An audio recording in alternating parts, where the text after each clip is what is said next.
This is a story from long ago, passed down in murmurs and quiet whispers, from mother to daughter, from father to son, in the hearts of Yoruba land.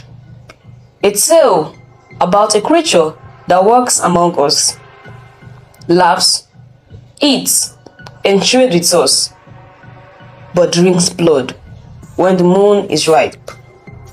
A Yoruba vampire, known simply as Aje. Our story begins in the bustling village of Ibole, known for its large markets, where people came from miles around to buy goat meat, palm oil, and fine Adaya clothes. There, under the white sky and the gaze of the old gods, lived a girl named Raliat, a clever, fast-talking 17-year-old who worked at her mother's food store and knew every gossip before it left the mouth that spoke it. Raliat had a sharp tongue and a brave heart.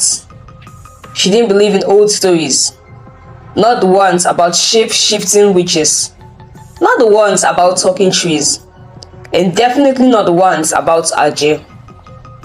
Her grandmother, Mama Ajoke, told her many tales. The Aje is not like the ones in the book, Mama would say. She walks among us, wearing the skin of a beautiful woman. She does not fear garlic. She does not sleep in a coffin. She is Yoruba. She wears gele and beads and speaks proverbs that confuses the wind. And Raliat would laugh. Then how do you catch her, Mama? You don't catch her, Mama Ajoke would say, her eyes distant. You survive her. That was before the new trader arrived. She came on a Wednesday. Tall, skin smooth like black soup, her voice like honey sliding on hot yam. She said her name was Morojeki, and she sold fine brass jewelry, earrings that looked like sunbursts, bangles that hummed when touched. She smiled at everyone, except dogs barked when she passed. The chickens scattered, and her store, though always full, never seemed to empty or restock. Ralia noticed. She noticed how Morejeku never ate during the market hours, how she stood all day under the sun and never sweated, and how at dusk she walked towards the old part of the village where no one lived anymore, towards the ruined well that children were warned never to play near.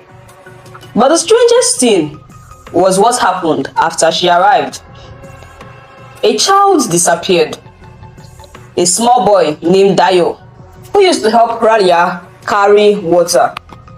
Gone just like that. Then 2 goats were found missing. Their bodies untouched, but their necks torn open and their blood drained. The elder said nothing, but the whisper started. The Aje walks among us, some muttered. Others threw salt at their doorpost, hung bitter leaves on their walls. Ralia tried to ignore it, but the fear in her mother's eyes, in the eyes of old Mama Ajoke, made her heart beat a little faster every night. Then came the night of the new moon. Raliat had stayed late at the market, helping her mother count coins. On her way home, she took a shortcut through the mango grove near the ruined well. The air was too quiet. Even the crickets refused to sing. That's when she saw her. Moro Keji, standing beside the well, bathed in moonlight, and she was changing. Her skin darkened, blacker than the night. Her eyes turned red. Her mouth stretched, revealing fangs like polished ivory. Her hands, once delicate, grew long black claws, and around her waist, her golden belt glowed faintly. Ralia's nails weakened. She stepped back, but snapped a twig. The creature turned. But instead of attacking, she smiled. A slow, sorrowful smile. I know you've seen me, Morejokun said, her voice still sweet. Don't run. I don't want to harm you. Ralia couldn't move.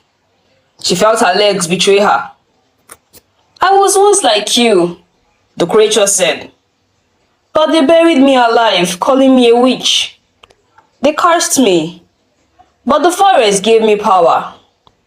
I walk now, always hungry, always alone. Ralia swallowed. Why are you telling me this? Because I'm tired, Orejakun said. And I like you. Your spirit is strong. Join me. I'll show you things no mortal have seen. You'll never age, never starve, never feel pain. No, Ralia whispered. You kill children. Morejokun's eyes softened. I only take those whose blood has already been marked. Thieves, liars, ones the gods have rejected. But Dio was a child, Valiat said, voice shaking. Morijokun paused. Not all children are innocent. That was when Valiat turned and ran. She didn't look back. The trees screamed. The wind howled. Something chased her. But her feet remembered the paths. She burst into Mama Ajoke's hut, panting. Mama was already awake. She said nothing, just handed Raliat a clay pot, a small calabash filled with alligator pepper, palm ash, and black chalk. Go back before sunrise, Mama said. Break the bond, or she will haunt your dreams forever. Raliat trembled. She said she liked me. They always say that. With shaking hands, Raliat returned. The well was quiet. The moon now low. Morejokun stood waiting. Her face human again. You came, she said. That means you understand. I came, Ralia said, lifting the calabash, because I remember who I am, and I choose light. She smashed it. Smoke erupted. The air burned.